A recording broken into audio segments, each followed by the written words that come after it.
Hello, everyone, and thank you for joining. There is a post where I've tagged everyone in the group so that if you want to be present for this presentation, you can certainly click the link to join us here on Zoom. This is Donata. She is a number of things, but she is um, the president of Termageddon. She is the chair. I hope I get this right. Correct me if I don't, the chair of the American Bar Association's e-policy committee, E-private. and an Yeah. overall Wonder Woman. Thank you. Yeah, for sure. So Donata, that introduction did not do you justice. So if you don't mind to just first take a moment and introduce yourself so everybody watching knows who you are and kind of what you specialize in. Yeah, of course. So hi everybody. Amber, thank you so much for having me here today. So I'm an attorney licensed in Illinois as well as a certified information privacy professional. Like Amber said, I'm the chair of the ABA's e-privacy committee and member of the ABA's Science and Technology Council and the Cybersecurity Legal Task Force. And I'm also a fellow at the American Bar Foundation. And I'm also the president and legal engineer behind Termageddon. So we've generated tens of thousands of privacy policies and kept them up to date with changing legislation. So my job is to track privacy bills, rules, regulations, enforcement actions, make updates for client policies, as well as the legal engineering portion of our app too. Absolutely. Yeah, so one of the reasons why I felt really strongly about partnering with Termageddon, number one, it's a woman-owned business, which hopefully you all know that I'm all about right now, and have been for a number of years. And then also, just protecting your assets as a woman. Like you work so hard to build your business, and if you have a website, then you need to do the work to protect yourself and your business. And this is one of the ways that will help to do that. So Janata has put together a presentation for us all to let us know what has happened already in 2024, and then also what's coming maybe into 2025 as far as policies. So I'll let you just take it from here, and Sure. I'll sit back and listen. That sounds good. So the funny part about privacy, well, funny to some, not funny to others, is how quickly things change. Great example, I made the slides for this presentation just like 2 weeks ago, and I already had to update them because Kentucky just passed a new privacy law. So these things change all the time, but we'll kind of start off with quick overview of what's what, so we're all on the same page, and then we'll talk about the updates. So let me share my screen here. Okay. Can you see my screen okay? Awesome. All right. So website policy updates. What has happened in 2024? So before we kind of get into the website updates, I did want to note that any information that I talk about today is not intended as legal advice. If you are looking for legal advice or you have questions about your specific compliance obligations, I would recommend speaking to a privacy attorney in your area. So some things that we're going to be talking about today. So we already did introduction, so we'll just skip that. We'll do a quick refresher on what website policies are and what they're supposed to do, what their purpose is. We'll talk about some new privacy laws that have been passed, some very interesting lawsuits under the California Invasion of Privacy Act. Google's new consent requirements. So some of you may have gotten a notice from Google if you're using AdSense or anything like that about needing a cookie consent banner. And then some latest enforcement actions. So we'll talk about, what has happened. There's been some new interesting studies that have come out. So we'll discuss those as well. And then if anybody has any questions, definitely feel free to pop in here and ask. Okay, so about me, we'll skip this part. Okay. So what are website policies? So if you have been in the web design industry for a while, or if you've been, if you've had your own website for your business for a while, You may be wondering, what are these website policies, right? You go into a website, you see privacy policy, you see terms of service, you see cookie policies, and you're like, what is this? Do I need one? And what are the parameters that I need to keep in mind for this for my own website or my clients' websites? So the first thing is the privacy policy. So the privacy policy is a document that's published on your website, and it explains how your website collects, uses, and discloses personally identifiable information, as well as your other practices. Now, when do websites need to have a privacy policy? So that's really when your website is collecting personally identifiable information. Now, that's any information that could identify a person or any information relating to an identifiable person. So, for example, like name, email, phone number, IP address, physical address. Now, this information is very commonly collected through websites, and there's really nothing wrong with collecting this information, right? So, sometimes you need this information to make a connection with a potential or an actual customer. So there's nothing inherently wrong with collecting information. It's just that there are certain requirements that you need to follow. Now, the collection, use, and sharing of PII is governed by privacy laws.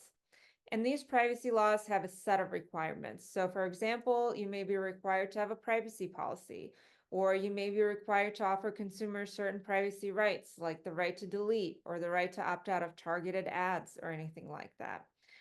You may also need to have contracts with your vendors or perform data protection impact assessments, things like that. So privacy laws really dictate the requirements that you need to meet in terms of how you're protecting the PII that you're collecting. Now, in terms of the privacy policy itself, so each privacy law has a set of disclosures that it requires privacy policies to make. So it will say, businesses must provide consumers with a reasonably accessible, comprehensive privacy policy that includes the following disclosures. And each privacy law has its own list. Some of those disclosures overlap, others do not, right? Now, you may be thinking, but the people that are visiting my website are submitting that information voluntarily. Does that mean that I still need to have a privacy policy? Yes.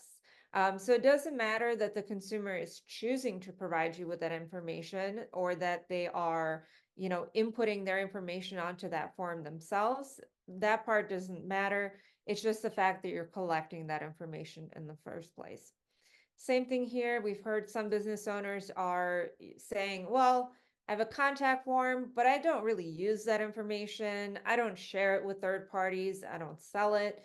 Do I still need to have a privacy policy? Yes, privacy laws will apply at the moment that PII is being collected.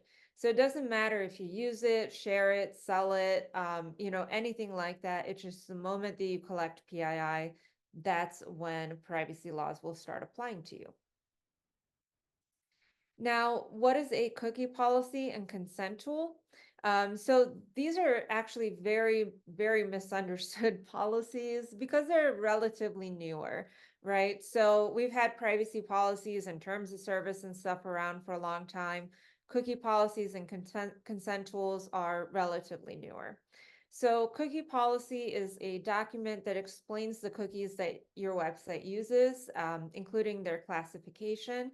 So they're an essential cookie. An essential cookie means without this cookie, the website wouldn't work, like it just wouldn't load or something like that. Functional cookies and marketing cookies. Now, functional cookies and marketing cookies, those are the cookies that need the user's consent. Essential cookies can be placed without the user's consent. The provider of the cookie, so for example, like Google or Facebook or something like that. Provenance, whether that cookie is a first-party cookie or a third-party cookie. Most cookies are third-party cookies now. Like for example, Facebook Pixel is a third-party cookie because it comes from a third-party Facebook. Their purpose, so why is that cookie being used? So for example, it's used to make a purchase, or it's used to track you for analytics, or it's used to track you for advertising.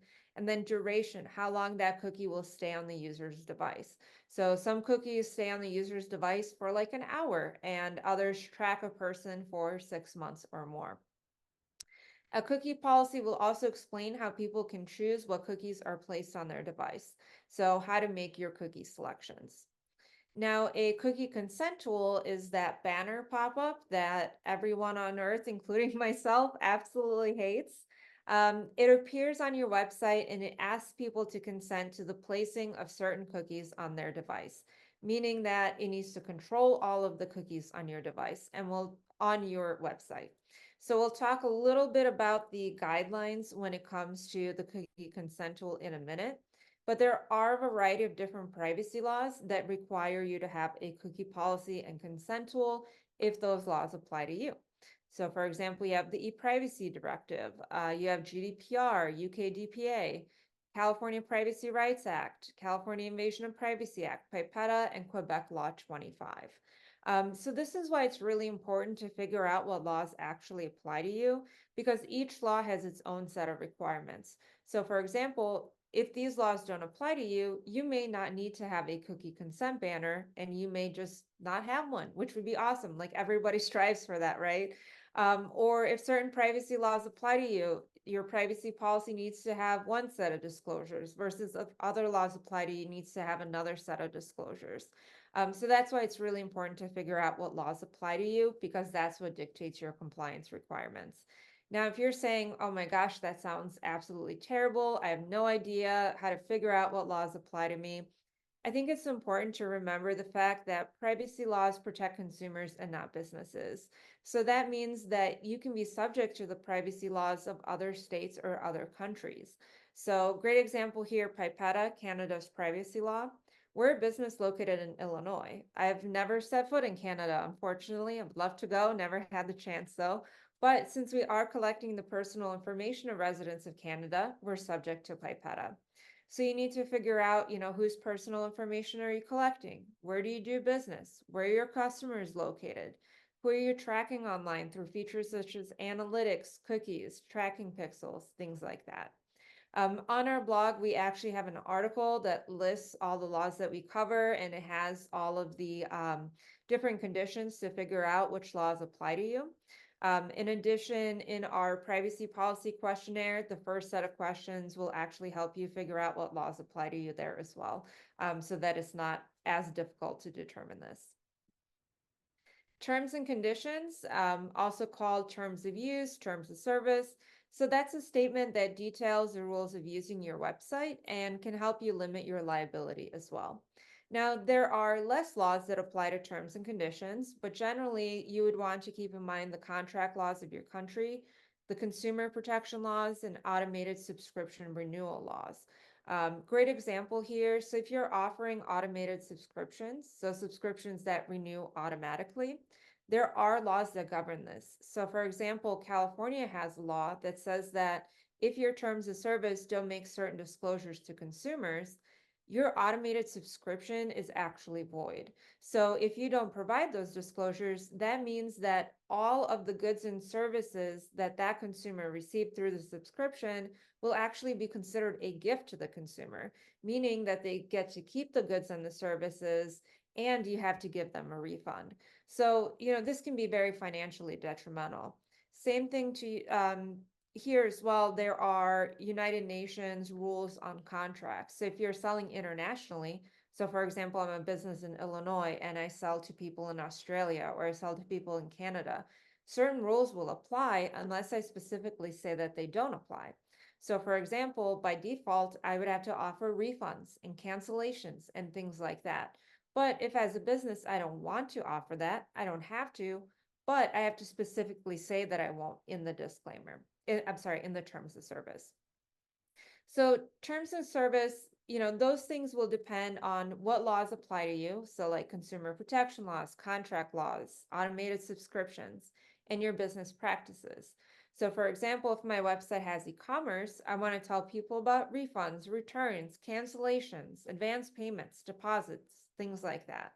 If I don't have e-commerce, obviously I wouldn't want those things in there because that's very confusing. Or if I allow people to post comments on my website, I want to make sure that I get a license to be able to display that comment, and that's done in the terms of service. Or, if I have intellectual property on my website, like my logo, colors, business name, things like that, I want to protect that. And that is done through the terms of service as well. So it really depends on, the laws that apply as well as your business practices and the features of your website for this. Now, you can also have a disclaimer in certain cases. Not every website needs a disclaimer. So a disclaimer, if you remember those like VHS tapes or DVDs of the exercise videos, where basically at the beginning it said, if you feel like you're gonna die, please stop. And no one like ever stopped, you just continued going, but at that point it was on you, right? That's a disclaimer. At the beginning, I shared that anything that I talk about today is not legal advice. That's a disclaimer too. So it helps you limit your liability for certain features of the website. So you would want a disclaimer if you show ads for third-party products or services, if you're displaying health products like supplements or vitamins, if you have affiliate links, if you provide health or fitness tips, or if you provide any information that could be seen as legal advice. This is where a disclaimer can help you further limit your liability and protect your business. And then lastly, we have the end user license agreement, or the EULA. So that specifies the rules of using packaged software. So that's usually used to protect the software owner's intellectual property and their ability to generate revenue from the software. So great example of selling packaged software. Let's say I'm a reseller of Microsoft Word, right? Or I'm a reseller of QuickBooks, or anything that's packaged software. So EOLA can help you protect yourself. So great example would be, whether people can make or distribute copies of the software. So if I have software and anybody can make copies and give them to all their friends, I'm not going to make any money off that software, right? Because everybody's going to take it for free. Or can somebody assign their copy of the software to someone else? Like, can I take the software and give it to my friend? How many copies can I install? Netflix had a problem with this where, everybody was sharing their Netflix password, where all of a sudden you expect one person to pay and watch the television programs. We have like 100 people using the same subscription, right? You're not going to make money that way. And then what types of uses the software can be used for? Like, can it be used for personal use only, business use only, or both? Okay, so privacy law updates. Let me just take a quick sip of water.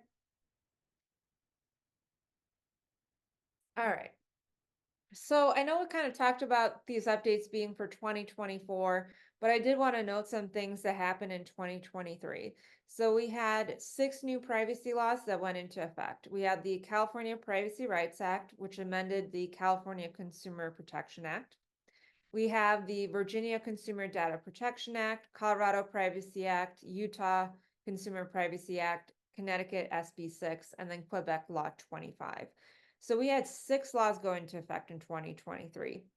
And all of these laws required privacy policy updates because they had new disclosures that businesses were required to make. Now, most of these laws, so 1 through 5, apply to large businesses only. So that means that they are capped at a certain revenue amount. So for example, like $25 million or more in revenue, deriving a certain percentage of revenue from the sale of personal information. So for example, you derive 50% or more of your revenue from the sale of information, or you collect the PII of a certain number of individuals. So for example, like 100,000 people from California or 25,000 people from Utah. Now, initially, these laws would apply to larger businesses only. So if you're a small business, you may not have to worry about these unless you're processing data on behalf of somebody who is subject to the law. So for example, let's say I'm a website designer and I have a client who's subject to the CPRA. Now, I go into their website to make updates, and in the back end of their website, I see all the forms that have been submitted, including the personal information in those forms. Now, the client that's subject to CPRA may require me to sign a contract saying that I will comply with the CPRA as well when I'm accessing that personal information through their website. This is very common because these laws impose certain requirements on vendors of these companies too, because they want to make sure that, even though the business is compliant, they may share this personal information with a lot of third parties. And if those third parties are not responsible and do whatever they want with that personal information, it's not actually protected. So if you're a small business, I definitely make sure to check your contracts if you're working with some larger clients. Out of this list, Quebec Law 25 is the exception, meaning that it applies to anyone collecting, holding, or sharing the PII of residents of Quebec, Canada, regardless of nonprofit status or business size.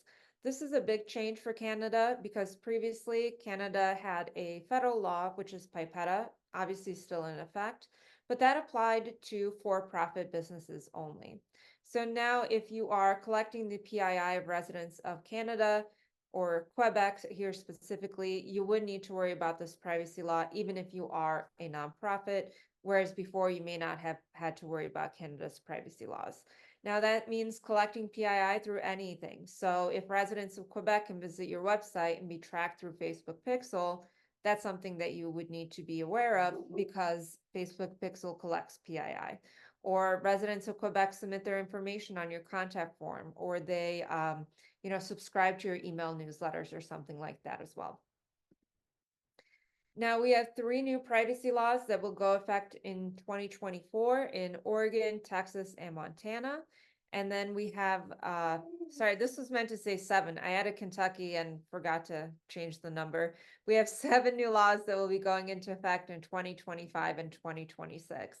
Now, all these laws have some similarities in the sense that they can apply to businesses outside of these states.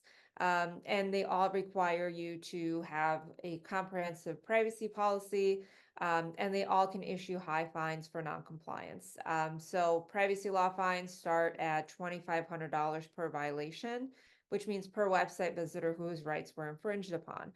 So these can actually add up very quickly. Now, if we have people from the US here, you may be seeing that all of these states are proposing and passing their own privacy laws, and you may be asking why? Like, what is going on in the US that we need all of these laws and they're all different and it's so hard to comply? Well, unfortunately, we have to thank the federal government for that. We don't have a federal privacy law for PII that's commonly collected through websites. So we have federal laws for financial information, healthcare information, children's information, but not information that's typically submitted by consumers to websites like names, emails, phone numbers. And because we don't have a federal privacy law, all of these states are taking it upon themselves to protect the residents of their areas, right? They want to make sure people have privacy rights, which is good, but it creates this really complicated patchwork of laws. And there was a federal privacy bill that was proposed a couple of years ago that died. There's a new one that was proposed a couple of days ago, but it's very difficult to see where these would go.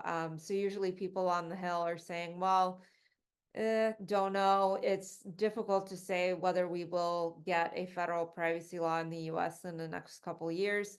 Obviously, that would make things a lot easier for businesses, but unfortunately, the Hill just can't really get its act together right now.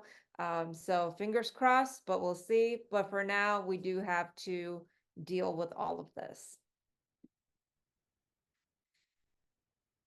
Okay, so I kind of went through most of this, but a couple more points. So all these laws would provide privacy rights to individuals. So like the right to correct or the right to delete their personal information. And then most of the new privacy laws, this is a feature that we're seeing in the US here, allow individuals to opt out of targeted ads. So if you're running Facebook ads or something like this, or LinkedIn ads, or Google ads, you will see that these laws allow consumers to opt out of these ads. So I think, initially the whole cookie consent banner pop-up thing came out of the European Union, right? We had all these banners to comply with Europe's privacy laws. But what we're seeing now is more of these US privacy laws offering these rights as well. So we're going to see more cookie consent banners in the US too, unfortunately. Okay, so right now, one of the things that I do as part of my job is track privacy bills. So I have different alerts set up in all these states and in different countries as well to track what bills have been proposed. So right now there's 37 of them, which is quite a lot. You'll see that Maryland Online Data Privacy Act of 2024 is in bold here. I think that will be the next privacy law to pass. It's currently on the governor's desk awaiting signature. So that seems to be the next thing coming down the line here as well. I did want to note that different countries are proposing the amendment of their own privacy laws too. So you'll see United Kingdom, Canada, and Australia are all proposing changes to their privacy laws. What essentially this means is that technology has changed, right? Australia's Privacy Act, written in 1988, a lot of things have happened since then. A lot of different privacy violations have happened that did not occur in 1988 just due to limitations in technology. So all these countries are also proposing changes in their privacy laws too. So if you do keep track of this kind of stuff, you'll know that these things are not going away. It's just getting more and more changes. So really kind of one of the most important things to remember is that you don't just need to have a privacy policy that complies with today's privacy laws. You also need a strategy to keep it up to date with changing legislation too, because legislation is changing very, very frequently. And all of these changes are having effects on privacy policies too. Now, this is a quote unquote fun one, which is the California Invasion of Privacy Act. So SIPA was a law that went into effect in 1994 because legislators were worried that third parties were eavesdropping on private communications. Now, at that time, it was meant to prevent eavesdropping of phone calls over landline phones. So this is a law that was meant to cover landline phones and phone calls. Now, SIPA, it applies to any communications with a resident in California, even if your business is not located in California. Now, why are we bringing up this ancient law out of the bowels of the library? So, at this time, there have been numerous lawsuits on this in the last few months, and there was a lawsuit that found that communications doesn't necessarily just apply to landline phones, that it means websites and any communications that take place over the internet. And an interaction with a website is considered a communication. So for example, if I go to a website and I click on your pricing page, that's a communication. I click on your contact page, that's a communication. Or I hover over this button, that's a communication. Now, SIPA prohibits businesses from installing or using any device that tracks the communications between a website and a resident of California without their consent. Now, what does this actually mean? So consumers have started suing businesses directly. So this is a law that allows for consumers to sue businesses directly, which is out of the ordinary. Usually privacy laws are enforced by state attorney generals, data protection authorities, and consumers usually can't sue a business directly. There have been a bunch of proposed laws that would allow this, but at this time, SIPA does allow you to sue a business directly and obtain damages of $5,000 per violation. So if you think about it, if you have 100 website visitors from California and those interactions are intercepted, 5,000 times 100. So what these lawsuits are about is basically consumers are suing businesses for tracking users via website tracking tools without that individual's consent.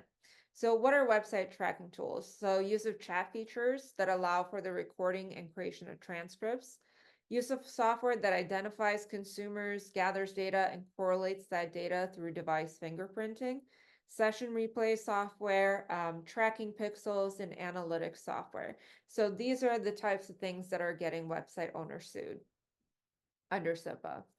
Now, SIPA lawsuits, we've seen larger businesses getting sued, but we've also heard of really small businesses getting sued too. There's one attorney in particular in California who's kind of just suing everybody right now, and I'm sure this will come up more and more as these lawsuits progress. So the best way to avoid SIPA lawsuits is to not use website tracking software, right? Or at the very least, don't use website tracking software that you don't actually need. Great example. We all know of these business owners who have Google Analytics installed, but they have no idea how to even access the Google Analytics account, and they've never even looked at any of the tracking details or anything about the analytics at all on their website. At that point, you probably don't need that tracking software, right? Or you have session replay software. Maybe you looked at it once, but you've never looked at it again. Remove these things that you don't need and that you don't use. Now, the second best way to avoid SIPA lawsuits is to obtain the consent of the user prior to tracking them. So SIPA says that if you obtain the consent of a resident of California before they're tracked, that is sufficient to establish an exemption to the law. Now, this is done through a cookie consent banner, which needs to have certain features. So first, the banner must make sure that all third-party tracking scripts and technologies are blocked until the visitor consents to being tracked. You can only have essential cookies enabled by default. All other cookies need to be blocked until the person consents. There are so many cookie consent banners out there where they have the accept and they have the decline.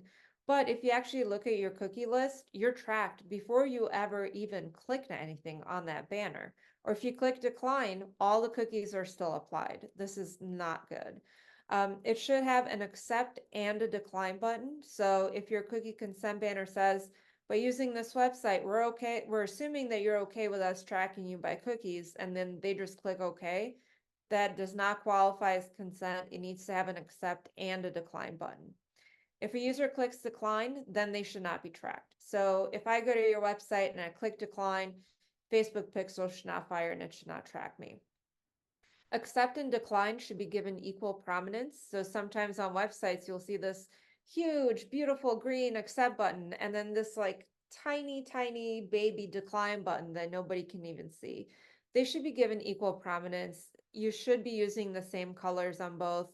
And then because that can trick consumers into consenting, and that's not actual consent. And then lastly, the banner should allow individuals to withdraw their consent at any time. So if I visited your website yesterday and I said, yes, you can track me with Google Analytics, and I come to your website today, I can change my mind. So there needs to be something that's clickable, like a link or a little icon where I can click in and withdraw my consent and no longer be tracked. So make sure that you're keeping these things in mind if you are using trackers and if any of the privacy laws that require you to have a cookie consent banner actually apply to you. Google requirements. So you may have gotten an email from Google if you're using Google AdSense saying you must create a GDPR consent message by January 16, 2024.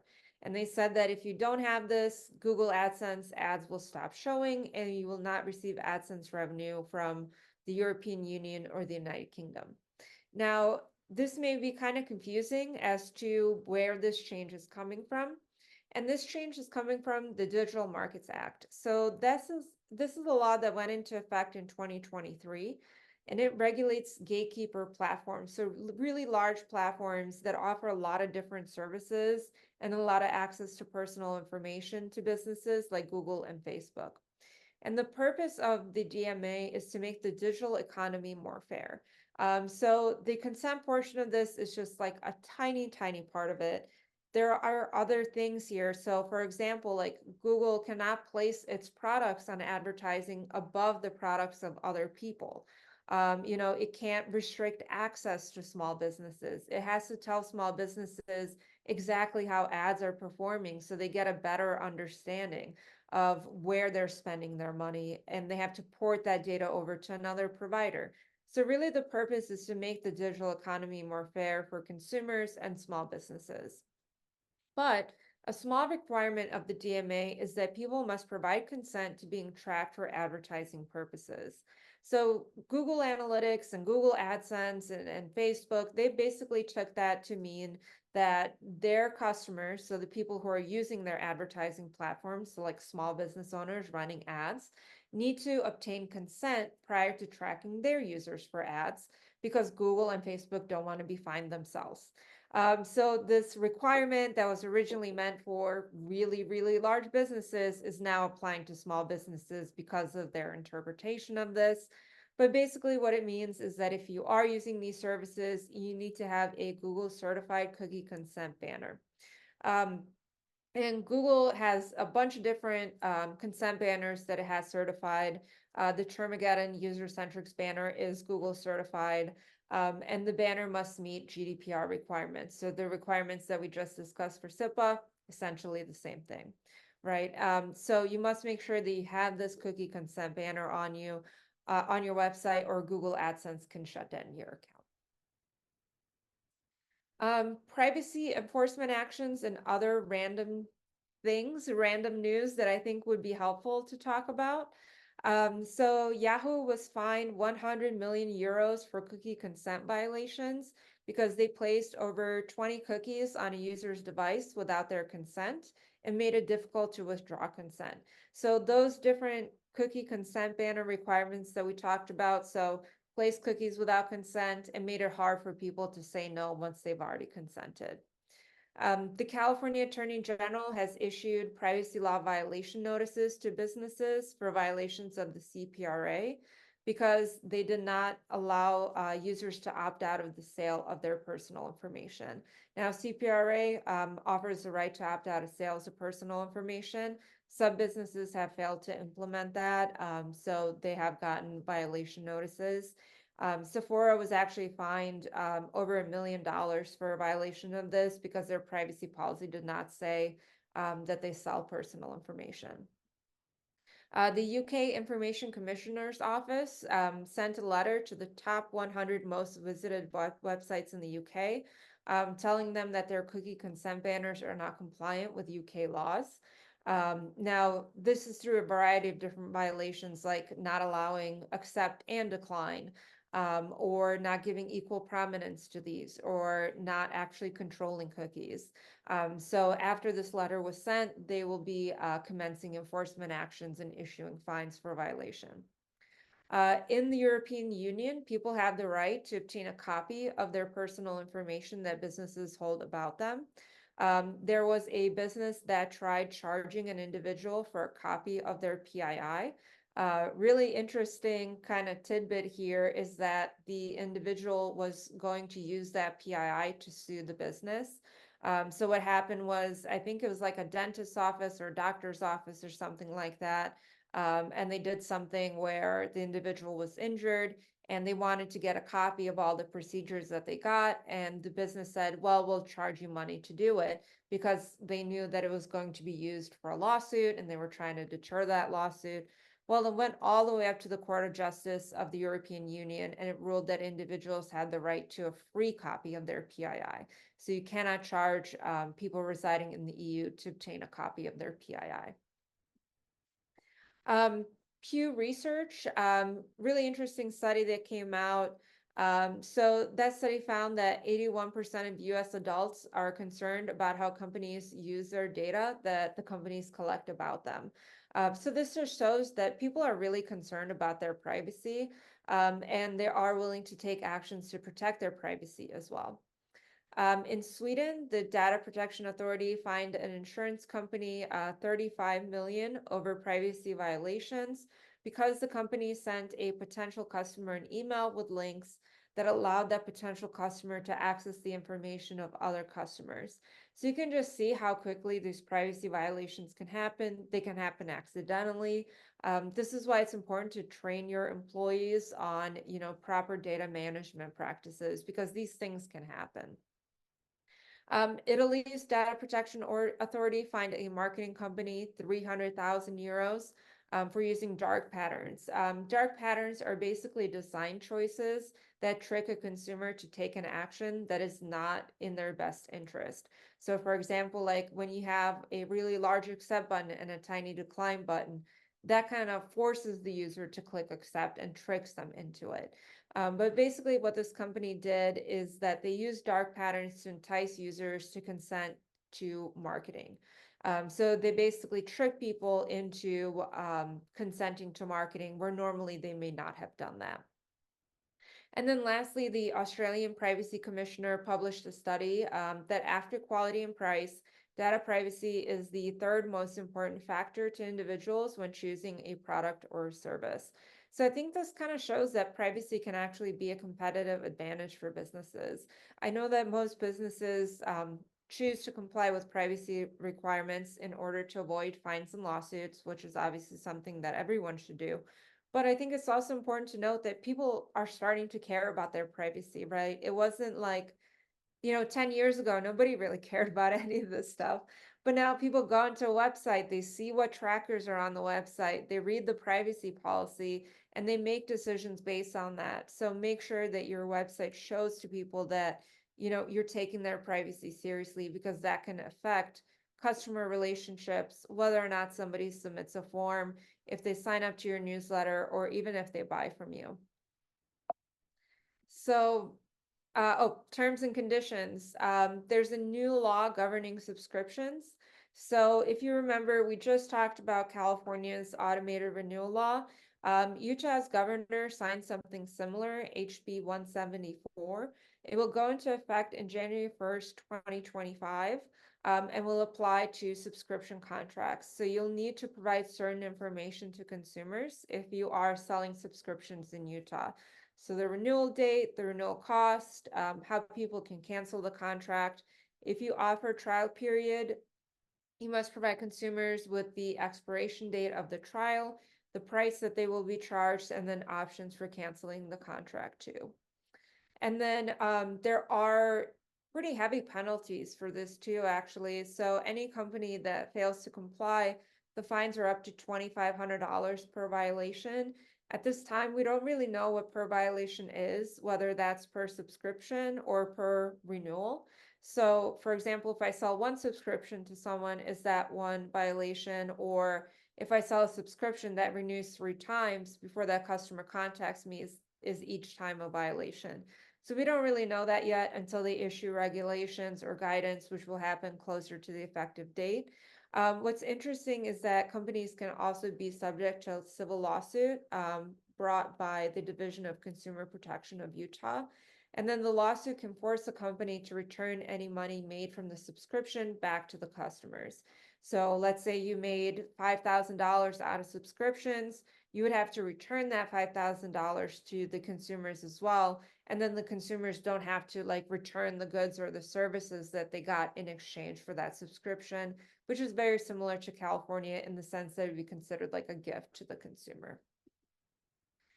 And that's it for my presentation. But if you have any questions, definitely feel free to pose them here. And then I also added my email here. It's just donata@termageddon.com. Definitely feel free to email me too if you have any questions. I'll Yeah, stop the screen. yeah. So, Donata, I want to make sure that you have an opportunity. I know we mentioned that you're the founder of Termageddon, but can you explain a little bit for people watching who may not have heard of it? They may not even know that Termageddon is an option. So, can you tell a little bit about what that is? Yeah, of course. So really there's two places to get these website policies, right? So you can work with an attorney who works in privacy or in business and contracts law and have them determine what laws apply to you, draft your policies, as well as update them for you. That is by far the best option because attorneys can provide you with legal advice. Now, I also don't live on the moon, so I know that a lot of small business owners may not have the resources to hire an attorney and pay them to keep this stuff up to date. So we created Termageddon, which is a website policies generator. So we ask you a series of questions. So the first set of questions helps figure out what laws apply to you. And then the remainder of the questions are based on those disclosure requirements. And then your answers are used to generate your policies. So they fit those disclosures and they also fit your business and your privacy practices as well. Now, once your policies are generated, we give you the embed code, and that's what goes onto your website's policy pages. And that's what displays the policy text. And that's also what allows us to make updates as laws change. So new laws pass all the time, like we just discussed, new guidance is issued, things like that. So we update your policies automatically for you. And we actually also help you figure out whether you need a cookie consent banner. A lot of people are confused about that. It's very confusing to figure out if you need one or not.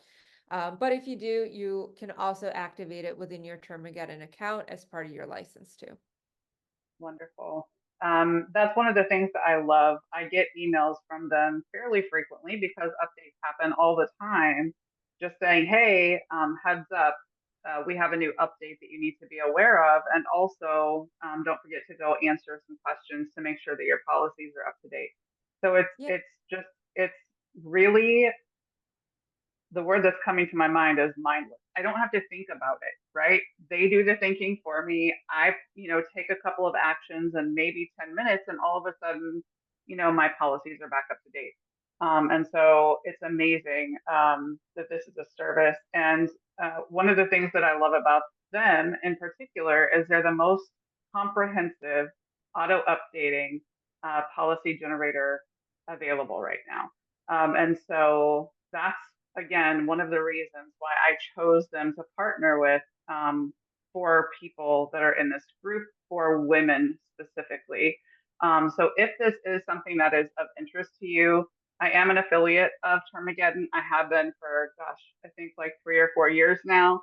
I adore them. Like they're the one platform that I really do promote actively because I believe in it so strongly.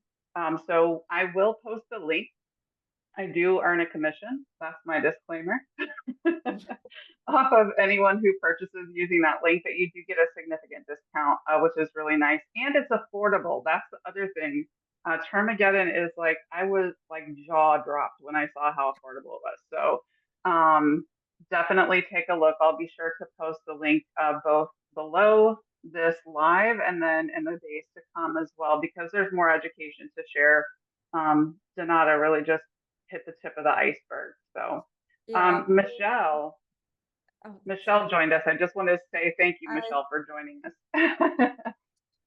We do have a lot of different resources. So I know like all the stuff can be confusing, but we have compliance guides on each law on our blog that's available for free.